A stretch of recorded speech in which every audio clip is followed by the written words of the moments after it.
Kompas Petang kami lanjutkan, saudara. Polisi tidak menahan Roy Suryo CS usai diperiksa perdana sebagai tersangka kasus tuduhan ijazah palsu Presiden ke-7 Republik Indonesia, Joko Widodo. Roy Suryo menyebut menyiapkan sejumlah ahli pidana untuk menjawab tuduhan pelanggaran Undang-Undang ITE. Usai diperiksa selama 8 jam, Roy Suryo CS tersangka pencemaran nama baik di kasus ijazah Jokowi tidak ditahan penyidik. Roy Suryo, Rismon Sianipar, dan Tifauzia Tiasuma atau Dr. Tifa diperiksa perdana sebagai tersangka kasus pencemaran nama baik Presiden ke-7 RI Joko Widodo.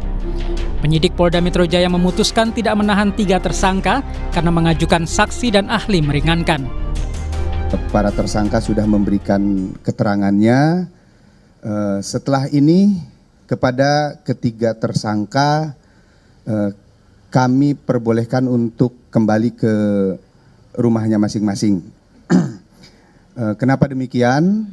Karena ketiga tersangka mengajukan ahli dan saksi yang meringankan. Untuk ahli yang diajukan oleh para tersangka ada 2, kemudian untuk saksi yang meringankannya ada 3. Dan kami akan segera melakukan permintaan keterangan terhadap para saksi dan ahli yang dimohonkan oleh para tersangka tersebut. Roy Suryo mengatakan pasal-pasal pencemaran nama baik yang diterapkan polisi tidak tepat. Ia mengaku penetapannya sebagai tersangka adalah bentuk kriminalisasi. Untuk itu, Roy sudah menyiapkan sejumlah ahli pidana untuk menjawab pasal-pasal ITE yang dikenakan padanya. Akan ada juga ahli pidana, ya ahli pidananya akan ada banyak nanti. Yang untuk mengimbangi bagaimana apakah pasal-pasal ITE itu ya yang kemudian itu yang dijeratkan kepada kami ya dengan 32, 35, kemudian yang 28 itu cocok nggak bagi orang yang misalnya tidak memiliki akun ya, kemudian kami dijerat ITE. Jangankan kita mentransmisikan atau mengubah, ya punya akun aja enggak, posting aja. Berarti enggak. tim akan diperkuat termasuk dengan memasukkan nama Mas Denny Indrayana. Oh iya, Profesor Denny Indrayana juga memang masuk ya. Terima kasih untuk Prof Denny. Termasuk juga yang sudah masuk kan sempat ada nama dari Pak Menkumham di era dulu ya, Pak Amir Samsudin. Sebelumnya, Polda Metro Jaya menetapkan 8 tersangka dalam kasus pencemaran nama baik tudingan ijazah palsu Jokowi. Roy Suryo masuk dalam klaster kedua bersama Rismon Sianipar dan Tifauzia Tiasuma. Mereka dijerat pasal berlapis, yang salah satunya dengan ancaman pidana penjara 12 tahun. Tim Liputan Kompas TV. Setelah Roy Suryo ditetapkan sebagai tersangka oleh Polda Metro Jaya, mantan Wakil Menteri Hukum dan HAM Denny Indrayana resmi bergabung sebagai bagian dari tim kuasa hukum Roy Suryo. Denny menyebut keputusannya membela Roy Suryo karena melihat penetapan tersangka sebagai bentuk pembungkaman terhadap kelompok-kelompok kritis. Menurut Denny, untuk menilai ada atau tidaknya pencemaran nama baik, keaslian ijazah Jokowi harus dibuktikan terlebih dahulu.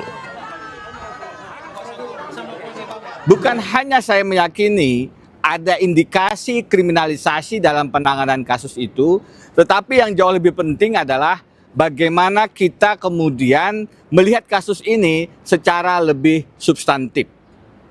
Ini bukan hanya persoalan pidana, sebagaimana pasal-pasal yang dituduhkan. Lebih mendasar dari itu, ini adalah persoalan konstitusionalitas bagaimana penegakan hukum harus merdeka dari berbagai kepentingan termasuk intervensi kekuasaan. Polisi tidak menahan Roy Suryo CS setelah diperiksa sebagai tersangka kasus tuduhan ijazah palsu Presiden ke-7 Republik Indonesia, Joko Widodo. Roy Suryo pun menggandeng mantan Wakil Menteri Hukum dan Hak Asasi Manusia, Denny Indrayana, dalam tim kuasa hukumnya. Apakah bukti-buktinya belum kuat sehingga Roy Suryo dan kawan-kawan belum ditahan? Kami akan membahasnya bersama kuasa hukum Roy Suryo CS, Abdul Ghafur Sangaji, dan Ketua Jokowi Mania, Andi Azwan. Bapak-bapak, selamat petang semua. Selamat sore, Mas. Siap, saya ingin ke Bung Sangaji terlebih dahulu. Bung Sangaji, klien Anda ini tidak ditahan. Apakah ini artinya Roy Suryo punya bukti yang kuat? Ya, terima kasih. Pertama tentu kami mengucapkan terima kasih kepada seluruh rakyat Indonesia yang telah mendukung gerakan RRT untuk membongkar kepalsuan ijazah mantan Presiden Joko Widodo, sehingga dukungan rakyat itu membuahkan hasil yang sangat menggembirakan bagi kami, yaitu tidak dilakukannya penahanan oleh penyidik Polda Metro Jaya. Itu hal yang pertama.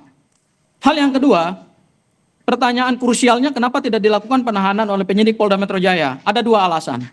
Alasan yang pertama adalah tentu kita melihat pada pertimbangan subjektif penyidik Polda Metro Jaya yang diatur dalam ketentuan pasal 21 ayat 1 KUHP, yaitu sama sekali tidak ada kekhawatiran dari penyidik Polda Metro Jaya di mana Mas Roy Suryo, Bang Rismon, dan Dr. Tifa dikhawatirkan tidak akan melarikan diri, kemudian tidak akan menghilangkan barang bukti, dan tidak akan mengulangi tindak pidana. Saya adalah kuasa hukum yang mendampingi proses pemeriksaan Mas Roy dari mulai pagi sampai selesai, sampai kemudian kami keluar, dan di ujung pemeriksaan itu alhamdulillah penyidik Polda Metro Jaya menyampaikan satu kabar gembira bagi tersangka, yaitu tersangka boleh pulang. Dan itu menandakan bahwa memang gerakan ini adalah gerakan yang didukung oleh doa seluruh rakyat Indonesia. Itu alasan pertama.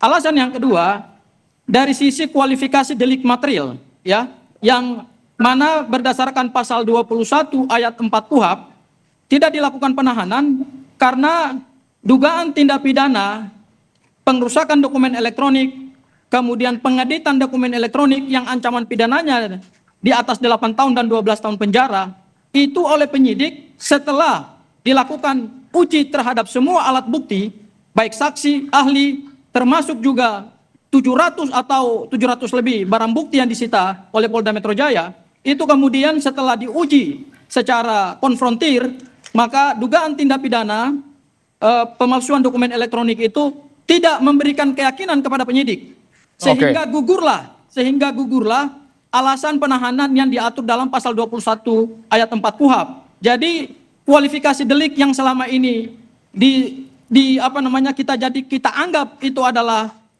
pasal-pasal siluman atau pasal-pasal yang dipaksakan untuk melakukan penahanan, ternyata setelah dilakukan pengujian terhadap alat bukti, baik keterangan ahli, kemudian saksi, termasuk juga memeriksa barang bukti, ternyata penyidik tidak meyakini bahwa dugaan tindak pidana yang ancaman pidananya 8 dan 12 tahun penjara itu tidak terbukti, sehingga Mas Roy kemudian tidak dilakukan penahanan. Itu alasannya, Mas. Oke, kami sudah tangkap poinnya. Artinya kalau menurut Bung Sang Aji adalah bahwa bukti-bukti ini tidak terlalu kuat untuk kemudian polisi menahan Roy Suryo CS. Sementara kita tahu Bung Andi Azwan bahwa pihak Anda sebagai saksi pelapor ini sudah memberikan bukti tapi disebut tidak kuat. Tanggapan Anda? Ya, begini Tifal, saya juga tahu kronologisnya di sana karena dari Bung Hosinuddin juga cerita, waktu itu kami satu frame di TV sebelah. Sebetulnya mereka sudah memasuki penahanan karena sudah ada dokter untuk mengecek, ya. Tapi kan memang betul ini adalah subjektif dari penyidik. Kalau kita lihat itu alasannya kenapa? Karena kan ada jaminan dari dua pengacara, ya, dua saksi ahli, ya. Kemudian juga kan ada saksi ahlinya yang yang ingin minta diperiksa juga untuk memperkuat alibi mereka, kan begitu. Jadi artinya itu bukan bahwa materinya kita 700 sekian itu gugur, tidak seperti itu, ya. Jadi ini adalah alasan yang subjektif saja untuk tidak penahanan itu, ya. Dan menunggu dari saksi ahli dari pihak Roy Suryo itu untuk diperiksa juga, karena kan mereka belum diperiksa itu untuk saksi ahlinya. Inilah salah satunya meminta untuk itu. Maka sebagai jaminannya adalah dari saksi ahli mereka dan pengacara mereka, begitu. Oke. Jadi sebetulnya ini hal yang biasa-biasa saja, karena kan di KUHP juga sudah diatur, bukan suatu kemenangan ataupun suatu kekalahan. Ya, yang biar bagaimanapun juga kan nanti ada pemeriksaan selanjutnya. Kalau ditemukan hal-hal yang memberatkan perlu penahanan, pasti akan dilakukan itu. Tapi yang kita lihat, ya kita apresiasi apa yang dilakukan oleh Polda Metro Jaya dalam hal ini penyidik, ya, dengan hak subjektif mereka lakukan untuk itu. Kita lihat saja nanti setelah itu. Begitu. Artinya kalau penyidik menilai bahwa secara subjektif meyakini Roy Suryo CS tidak akan melarikan diri, tidak akan menghilangkan barang bukti, Bung Andi sepakat dengan hal itu? Iya, kan ada jaminan untuk itu. Oke. Dari saksi ahli dan pengacara itu. Kita percayalah bahwasanya apa yang dilakukan oleh penyidik itu melalui tahapan-tahapan dan pemikiran-pemikiran mereka secara subjektifnya itu. Ya. Ya, pertama kan tadi Oke. kan tidak menghilangkan alat bukti, Ya. yang tidak melarikan diri, tidak mengulangi perbuatan. Ya kalau misalnya mereka kumpul-kumpul lagi, ya meluncurkan buku, ya dan membuat kegaduhan, ya pasti akan langsung ditangkap untuk itu. Tapi gini Bung Andi, bahwa kekuatan Saya- Roy Suryo Mas, CS saya ini mau koreksi dulu ya, Bang baik, Andi ya. silakan Bung Sang Ya, Aji. Bang Andi nggak tepat ini, jangan menggiring wacana yang tidak sesuai dengan fakta hukum. Bang Andi tidak menemani, tidak berada di Polda Metro Jaya. Ya, jadi Bang Andi mohon maaf, jangan Anda menggiring wacana yang kebenarannya tidak valid gitu ya. Pertama, tidak ada jaminan dari kuasa hukum, ingat itu. Yang kedua, jaminan itu hanya bisa diberikan ketika dilakukan penahanan. Tidak ada hukum acara pidana yang mengatakan bahwa dijaminkan dulu, baru kemudian tidak dilakukan penahanan. Jangan ngaco. Oke. Ya, Saya nggak harus ngaco dilakukan ya, dulu jadi penahanan sebentar. Bapak kan Harus dilakukan Bapak dulu kan penahanan, melihat baru apa kemudian yang hukum acara pidana dikatakan mengatur oleh Polda akan ada Metro penangguhan Jaya, penahanan. Anda jangan alasan ngaco, Anda tidak ada di dilakukan Polda Metro Jaya. penahanan, kan Jangan sudah membangun jelas wacana itu. yang menyesalkan. Oke, baik. Tidak ada hal Baik, yang kita dengarkan. menyesatkan. Jadi Itu sudah saya berikan dijelaskan kepastian, oleh tidak ada Kabar jaminan Eskrim dari kuasa hukum terkait dengan Baik, baik. dilakukan ada penahanan. jaminan dari Baik. saksi ahli, ya. Ya. Itulah yang membuat Mas Andi, subjektivitas yang memberikan dari jaminan tidak dilakukan pihak penahanan Baik, baik. itu Anda jangan melakukan, ngaco. ya menyerahkan itu Anda yang jangan jelas. ngaco. Saya tidak ngaco. Baik. Teman saudara Hosinuddin itu bercerita sama saya. Dengarin dulu. Oke, baik. Saya Dengarin ingin dulu saya. Ya. Baik, Bapak-bapak, Jumat tahan dulu, malam saya ingin itu, ke malam Jumat itu Baik, Bung bercerita Andi. sama saya. Baik, Anda ada boleh satu hal yang menarik Bung berkelit. Andi, bahwa kita tahu nampaknya kekuatan Roy Suryo CS ini semakin menguat ketika mantan Tidak Wamenkumham semakin kuat, ini Pak. Denny Indrayana bergabung. Tanggapan Anda? Rival, Denny Indrayana masuk itu ya pansos juga, ya dia kan biar bagian juga ingin terjun lah melihat itu untuk menaikkan rating dia juga nanti jadi pengacara kan begitu.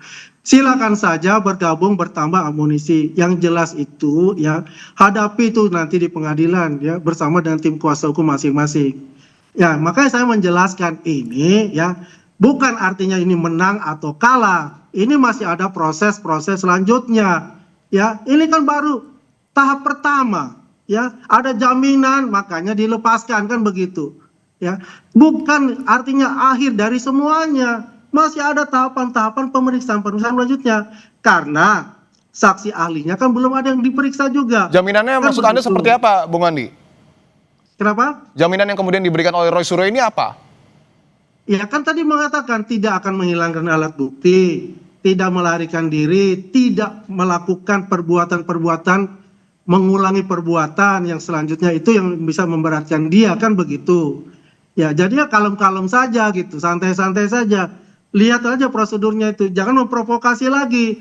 Dan kenyataannya apa tidak ditahan itu kan dikatakan oleh Kabar Eskrim kan begitu. Ada jaminannya dari tim kuasa hukum, kemudian ada jaminannya dari tim ahli, dan mereka kan belum diperiksa juga. Apakah ada novum barunya kan, ada bukti-bukti baru begitu yang nanti akan menjadi saksi ringan. Oke, baik. Kan gitu. Baik. Saya ingin ke Bung Sang Aji, ketika nanti klien Anda diperiksa, 2 ahli dan 3 saksi yang meringankan ini siapa saja? Yang pertama, saya ingin mengomentari lagi ya, ini pendapat yang sesat dan informasi yang tepat dari Bung Andi Azwan ya. Jadi tidak ada jaminan, ada jaminan dari kuasa hukum maupun ahli. Ini penegakan hukum, Bos. Tidak ada itu. Penjaminan itu hanya bisa diberikan ketika dilakukan penangguhan penahanan. Harus digarisbawahi itu. Ya. Jadi Anda jangan berkomentar dalam 2 hal. Anda tidak ada di Polda Metro Jaya, ya. Dan kemudian yang kedua, pendapat Anda nggak sesuai dengan prosedur hukum. Itu satu. Yang kedua, tidak dilakukannya penahanan, itu lagi-lagi saya katakan, subjektif penyidik. Dan itu tidak diintervensi oleh adanya permohonan untuk tidak dilakukan penahanan. Itu betul-betul kewenangan mutlak penyidik. Dan kewenangan mutlak penyidik itu diatur dalam pasal 21 ayat 1 KUHP. Oke. Itu 2 hal. Oke, Hal yang oke, ketiga, untuk diperiksanya kapan? terkait dengan Bang pemeriksaan ahli. Sang Aji. Supaya perkara ini menjadi terang benderang ke depan, Ya. saya nggak masalah dengan apa yang disampaikan oleh Bang Andi. Baik, Ya, untuk Bung Andi. diperiksanya kapan, Bung Sang Aji? Saya ingin tegaskan. Ya, untuk ahli-ahli, saya tidak bisa menyampaikan siapa ahlinya saja. Tapi intinya begini, Waktunya? akan ada kami hadirkan Untuk beberapa waktunya, ahli. Bung Sang Aji? Kenapa? Pemanggilan Kenapa? untuk Bung Roy Suryo CS itu akan dilakukan kapan? kami akan meminta supaya segera dilakukan pemeriksaan terhadap alat bukti pembanding alat bukti yang diajukan Baik. oleh tersangka. Ingat, Baik. pasal 65 KUHP menyebut bahwa tersangka mempunyai hak untuk mengajukan saksi meringankan saksi ade charge Baik. dan mengajukan ahli meringankan. Jadi kami sudah mengajukan Baik, Bung beberapa Sangaji, ahli. kita sudah dapat poinnya. Terima kasih untuk... Kemudian ke depan kami akan mengajukan lagi beberapa Baik, ahli, Pak. kami sudah Seperti mendapat itu. poinnya. Terima kasih Bung Abdul Ghafur Sangaji, kuasa hukum dari Roy Suryo CS, dan juga sebelumnya ada Bung Andi Azwan.